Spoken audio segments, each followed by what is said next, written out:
Bonjour à tous et bienvenue à cette nouvelle édition de la revue de la presse camerounaise. Et le périple de ce matin, nous le démarrons avec la nouvelle expression qui nous présente le Conseil constitutionnel à sa grande une comme une institution qui ne rassure pas.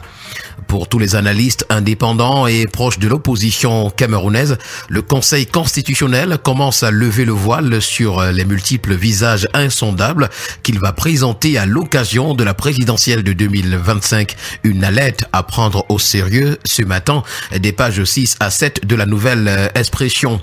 Le quotidien Vert Émergence, d'ailleurs, dans cette affaire MRC contre Elecam, nous permet de comprendre la décision du Conseil constitutionnel à sa grande une. Et toujours dans les colonnes du journal ce matin, s'agissant du diamant, le Cameroun a doublé sa production.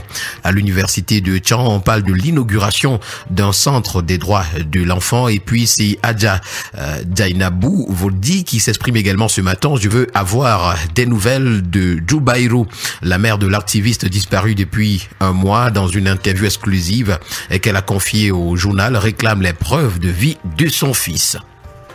Ce matin, le quotidien Mutation, s'agissant de la présidentielle 2025, nous présente l'énigme Kamto. Alors que le pouvoir l'annonce hors jeu, le président national du mouvement pour la renaissance du Cameroun ne cesse de rappeler qu'il sera candidat en conformité avec la Constitution et le code électoral. À quelques 6 mois de la convocation du corps électoral, le leader du MRC est déjà scruté comme le lait sur le feu. À Ayos et à Atok, ce sont des commandants de brigade qui ont été suspendus. C'est une information à retrouver ce matin à la page 5 du journal. Le quotidien L'Info à chaud pour sa part ce matin s'intéresse au bras de fer entre la FECAFOOT et le MINSEP et nous renseigne que Obama s'oppose à Samuel Eto'o. C'est une information à retrouver en page 4. Et en page 3, c'est Cabral Libby, justement, qui réagit au sujet du débat autour de la non-publication de la liste électorale unique par Elecam au mépris de la lettre de la loi portant code électoral. Il dit, je cite, « Pour gagner une élection, on n'a pas besoin d'avoir détecté au préalable tous les morts, tous les noms fictifs et tous les doublons. » Nous poursuivons la revue de la presse de ce matin avec une prouesse de l'armée camerounaise. C'est dans la région de l'Adamawa, d'après le quotidien bleu d'Amalmana le jour, où 7 otages ont été libérés et 10 preneurs d'otages neutralisés. Ils ont été présentés le samedi 18 janvier 2025 au gouverneur de la région par les responsables du bataillon d'intervention rapide. Ils étaient en captivité dans les départements du Mbéré et de l'Amvina. Des armes de guerre ont été saisies, nous renseigne le journal. Toujours ce matin dans les colonnes du quotidien bleu d'Amalmana, on s'interroge, où est Yerima Djoubaïrou? Faux débat fait également 2025, la peinture à l'heure de l'intelligence artificielle. Toutes ces informations ainsi que bien d'autres, vous les aurez ce matin en parcourant les colonnes du quotidien bleu.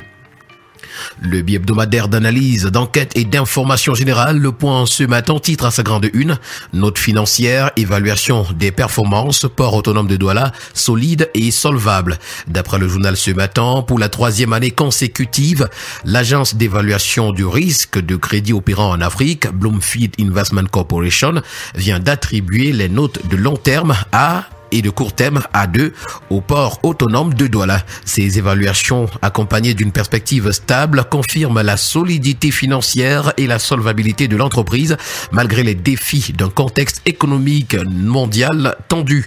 Le Point fait pour nous le point ce matin à sa page 7. À la grande une du quotidien à Capitaux Public Cameroun Tribune ce matin, c'est l'urgence qui est signalée s'agissant de la digitalisation de l'état civil au Cameroun. Une réflexion sur la question a eu lieu hier à Buea, animée par le ministre de la décentralisation et du développement local, Georges Elanga Obam. Avec le premier news magazine camerounais Défi Actuel ce matin, on parle de performance. Retrouvons dans ces colonnes le top 5 des entreprises qui contribuent le plus à l'économie camerounaise. Le port autonome de Douala, Tradex, Total Energy, MTN Cameroun et Neptune Oil sont classés par ordre d'importance par la Commission bancaire de l'Afrique centrale comme générant le plus de valeur ajoutée. En savoir davantage, c'est lire la page 3 du magazine Défi Actuel.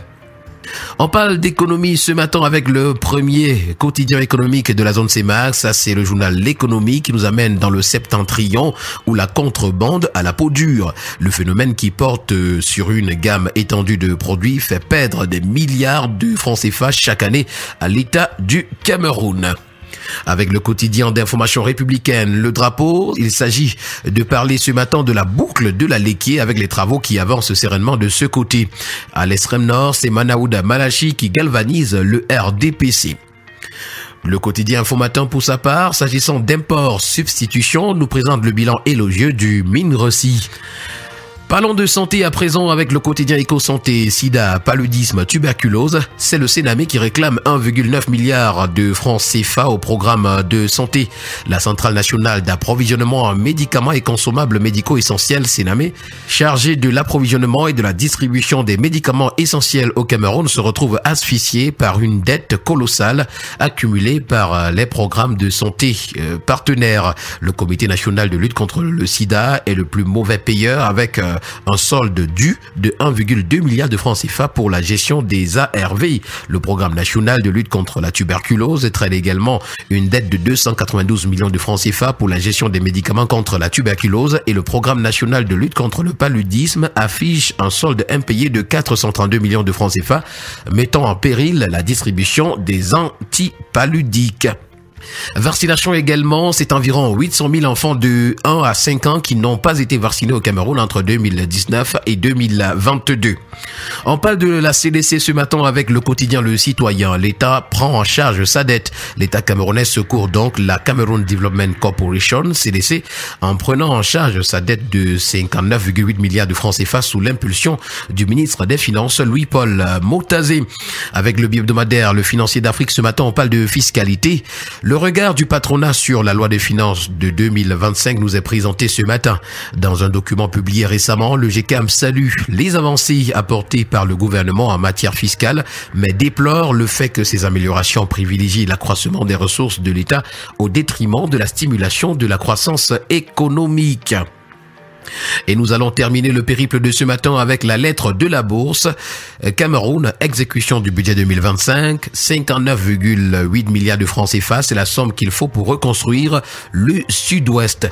Et voilà donc qui met en terme à cette sortie de la revue de la presse camerounaise. Merci à vous. Demain, c'est un autre jour. Nous serons encore là si Dieu le veut. Bonne journée à vous.